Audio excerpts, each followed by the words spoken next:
नमस्कार, अब दुनिया की फटाफट बुलेटिन में आप सभी का स्वागत है और नजर डालेंगे आज की खास खबरों पर। यूएस ने बढ़ाई पाकिस्तान की टेंशन। पहलगाम आतंकवादी हमले के बाद भारत का किया समर्थन, कहा आतंकवाद के खिलाफ लड़ाई में भारत की मदद करेगा अमेरिका।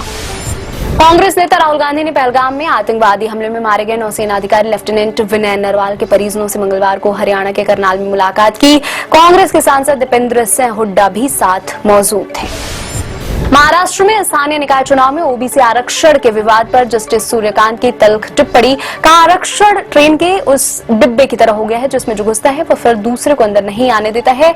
इस साल के अंत तक देश 53वें मुख्य न्यायाधीश पद की शपथ लेंगे जस्टिस सूर्यकांत। केंद्र सरकार ने देश भर में सड़क दुर्घटना पीड़ितों के लिए 1.5 लाख रुपए की कैशलेस उपचार योजना का ऐलान किया है। इस योजना के तहत पीड़ित को दुर्घटना की तारीख से 7 दिनों तक कैशलेस इलाज का लाभ मिलेगा। कांग्रेस अध्यक्ष मल्लिकार्जुन खड़गे ने कहा सरकार ने पहलगाम आतंकवादी हमले को लेकर खुफिया विफलता के बाद स्वीकार की है, ऐसे में उसे 26 लोगों की मौत की जिम्मेदारी भी लेनी चाहिए। उन्होंने कहा पाकिस्तान प्रायोजित आतंकवाद के खिलाफ उठाए गए हर कदम का कांग्रेस समर्थन करेगी, सरकार के साथ खड़ी रहेगी पार्टी। झारखंड के भाजपा अध्यक्ष बाबूलाल मरांडी का दावा, पहलगाम आतंकवादी हमले के संबंध में कथित खुफिया विफलता को लेकर कांग्रेस अध्यक्ष मल्लिकार्जुन खड़गे द्वारा प्रधानमंत्री नरेंद्र मोदी की आलोचना किए जाने का उद्देश्य सुरक्षा बलों का मनोबल कम करना है। भारतीय क्रिकेट टीम के तेज गेंदबाज मोहम्मद शमी को एक ईमेल के जरिए जान से मारने की धमकी मिली। 1 करोड़ रुपए की मांग भी की गई है। तहरीर के आधार पर साइबर सेल में मुकदमा दर्ज किया जा चुका है। अमरोहा पुलिस और क्राइम ब्रांच की टीम अलर्ट पर।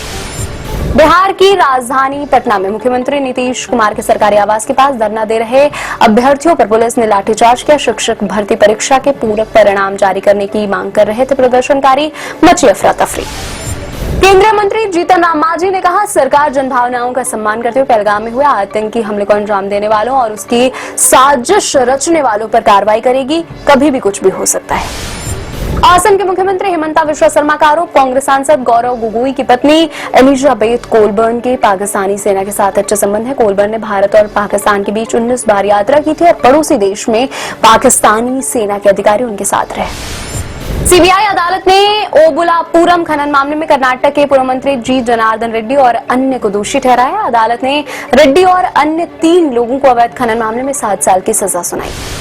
केंद्रीय गृह मंत्रालय के निर्देश पर बुधवार को होने वाली मॉक ड्रिल से पहले राष्ट्रीय राजधानी दिल्ली में सुरक्षा बढ़ाई गई। पुलिस ने दिल्ली के विभिन्न क्षेत्रों में दिन रात गश्त बढ़ा दी है तथा पर्यटन एवं बाजार स्थलों पर खासतौर पर ध्यान दिया जा रहा है। पाकिस्तान की गठबंधन सरकार भारत के साथ तनाव के कारण अगले बजट में रक्षा खर्च में 18% की वृद्धि कर इसे 2500 अरब रुपए से अधिक करने की तैयारी कर रही है। पाकिस्तान के वार्षिक व्यय का दूसरा सबसे बड़ा घटक कर्ज भुगतान के बाद रक्षा क्षेत्र का खर्च है। सुप्रीम कोर्ट ने मंगलवार को कुछ दोषियों की इस दलील को खारिज कर दिया कि 2 न्यायाधीशों की पीठ दोष सिद्धि के खिलाफ उनकी अपील पर सुनवाई नहीं कर सकती। यह मामला 2002 के गोधरा ट्रेन अग्निकांड में 11 अभियुक्तों के मृत्यु दंड दिए जाने से संबंधित है। उत्तर प्रदेश मंत्रिमंडल ने UP stage carriage bus terminal, contract carriage और all India tourist bus park नीति 2025 को मंजूरी दी। इसके तहत राज्य के सभी जिलों में निजी बस अड्डे खोले जा सकेंगे। उत्तर प्रदेश मंत्रिमंडल ने वर्ष 2025-26 की तबादला नीति को भी मंजूरी दी। वित्त मंत्री सुरेश कुमार खन्ना ने कहा इस तबादला नीति में सामान्य रूप से वे ही प्रावधान है जो पिछले साल लागू थे। नीति 15 मई से 15 जून तक लागू रहेगी। ठाणे के मकोका अदालत ने बिल्डर से जबरन वसूली के 2016 के मामले में अभियोजन पक्ष को झटका देते हुए गैंगस्टर सुरेश पुजारी और 11 अन्यों को बरी किया। अदालत ने कहा जांचकर्ता व्यापक जांच करने और पुख्ता सबूत पेश करने में नाकाम रहे। भारतीय शेयर बाजार में गिरावट, सेंसेक्स 156 अंक टूटकर 80,641 अंक पर हुआ बंद। निफ्टी भी 82 अंक के नुकसान के साथ 24,380 अंक पर हुआ बंद। हाउस अरेस्ट शो के कारण पहली ही मुसीबत से घिरे एजाज खान फिर विवादों में। मुंबई में उनके खिलाफ पुलिस ने रेप का मामला दर्ज किया। पुलिस को अब तक नहीं मिल पाए हैं एजाज और मोबाइल भी आ रहा है बंद।